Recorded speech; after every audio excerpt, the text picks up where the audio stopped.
చదువే నిజమైన సంపదగా భావించాడు ఈ యువకుడు. పూట గడవని పరిస్థితులున్నా పట్టిన పుస్తకం మాత్రం వదిలిపెట్టలేదు. ఉన్నత స్థానానికి చేరుకోవాలనే ఆకాంక్షతో పట్టుదలతో చదివాడు. తన సంకల్పానికి సేవా సంస్థల సహకారమూ తోడయింది. కోరుకున్నట్టుగా పీహెచ్డీ పూర్తి చేయడమే కాక కర్ణాటక గవర్నర్ థావర్చంద్ గెహ్లోత్ చేతుల మీదుగా పట్టా అందుకున్నాడీ యువకుడు.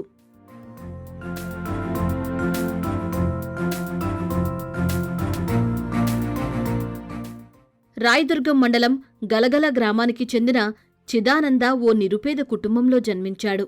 చిన్నతనం నుంచే ఇతడికి చదువుకోవాలనే కోరిక ఎక్కువ. అందుకే 2వ తరగతిలో ఉన్నప్పుడే 10 కిలోమీటర్ల దూరంలోని బడికి క్రమం తప్పకుండా వెళ్లేవాడు. సదుపాయాల్లేకున్నా చిదానంద ఎప్పుడూ చదువును నిర్లక్ష్యం చేయలేదు.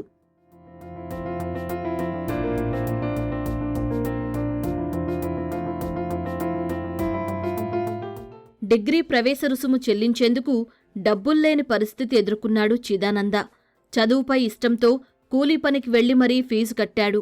అక్కా మామయ్య ఇంట్లో ఉంటూనే డిగ్రీ పూర్తి చేశాడు. పేపర్ బాయ్, మెడికల్ షాపుల్లో పనిచేస్తూ డిగ్రీ పట్టా అందుకున్నాడు. పేద విద్యార్థులకు చేయూతనిచ్చే ఆర్డీటీ సంస్థ సాయమూ లభించడంతో తన చదువుల ప్రయాణాన్ని కొనసాగించగలిగాడు చిదానంద.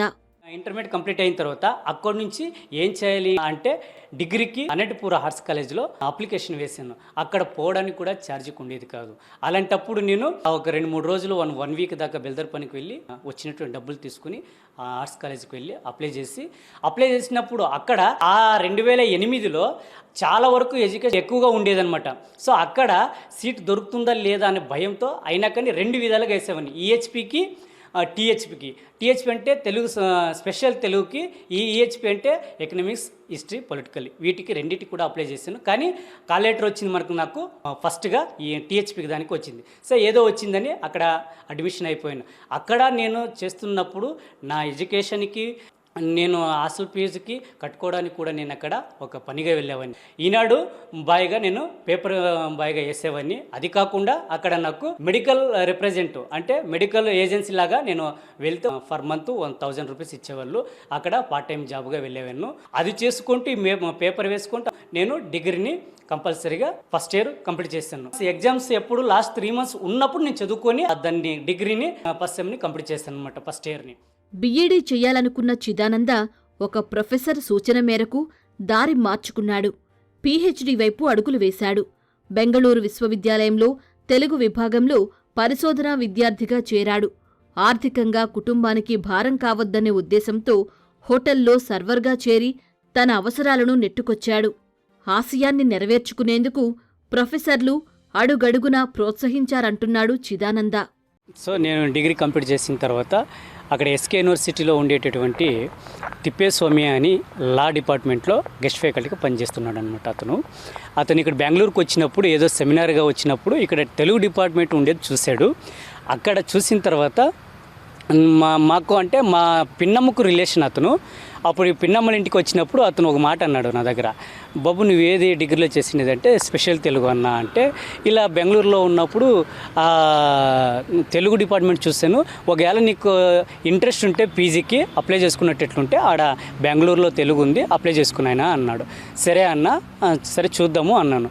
సో నేను నా ఏంటి డిగ్రీ అయిన తర్వాత బీఎడ్ చేద్దాము అనుకున్నా. బీఎడ్ ఎందుకు చేయాలనుకుంటున్నానంటే అక్కడ డిఎస్సి జాబ్స్కు డిఎస్సి వదులుతున్నారు అనేటటువంటి సందర్భంతో నేను బీఎడ్ చేద్దాం అనుకున్నాను అనమాట. తన సందేహాలను ఎప్పటికప్పుడు తీర్చుకుంటూ నైపుణ్యాలు పెంచుకుంటూ ముందుకెళ్లాడు చిదానంద. ఆచార్య కొలకలూరి ఇనాక్ రచన, నాటక సాహిత్యం ఒక పరిశీలనపై అధ్యయనం విజయవంతంగా పూర్తి చేశాడు. తనకొచ్చిన అవకాశాలను సద్వినియోగం చేసుకుని పీహెచ్డీ కలను సాకారం చేసుకున్నాడు. జానపద కళల్లో మొండే వాళ్ళని జనపద కళలో మొండే జాతికి చెందినటువంటి వాళ్ళు చాలా అరుదుగా ఉంటారనమాట.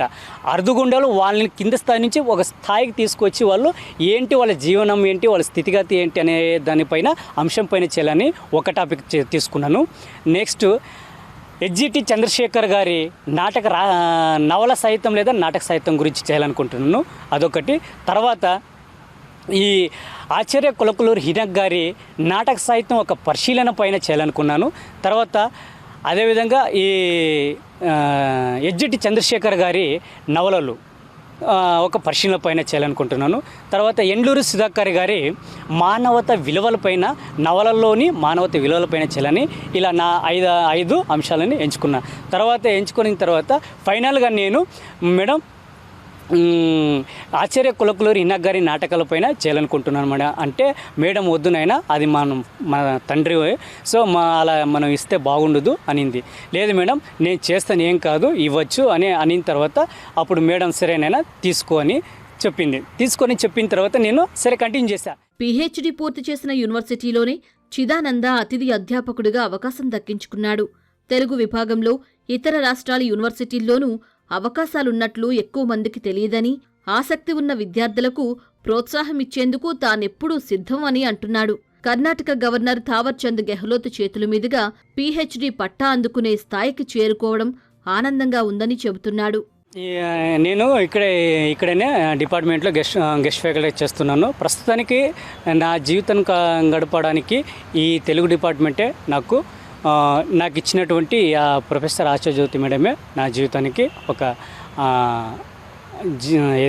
అన్నం పెట్టిందే అనుకోవచ్చు అనమాట. ఎందుకంటే ఆమెనే నాకు పిహెచ్డి ఇచ్చి ఆమె నా జీవితానికి ముందుగా జీవితాన్ని నడిపించుకోవడానికి ఈ అన్నం పెట్టింది ఆమె. సో అందుకనే ఇక్కడనే నేను ముందు ఎక్కడైనా కానీ ఎదగాలంటే డిపార్ట్మెంట్ని అందులో సరిహద్దు ప్రాంతాల్లో తెలుగు డిపార్ట్మెంట్ ఇక్కడ ఉంది అంటే దానికి కారణము వీళ్ళు నడిపించుకొని వచ్చినటువంటి విద్యార్థులని మంచి ఎడ్యుకేషన్ ఇచ్చి మంచి స్థాయికి తీసుకువెళ్ళినారు. అలాగనే ఇక్కడనే ఉండి నేను అన్ని చోట్ల వెళ్ళి ఆంధ్రప్రదేశ్ వెళ్ళి విద్యార్థులను పిలిపించుకొని ఈ తెలుగు డిపార్ట్మెంట్ డెవలప్ చేయాలి.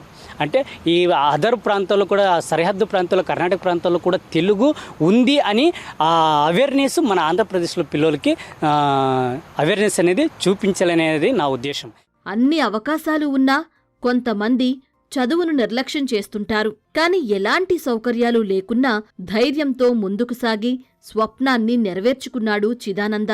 విద్యార్థులు చదువును ఎట్టి పరిస్థితుల్లో నిర్లక్ష్యం చెయ్యకూడదని అంటున్నాడు.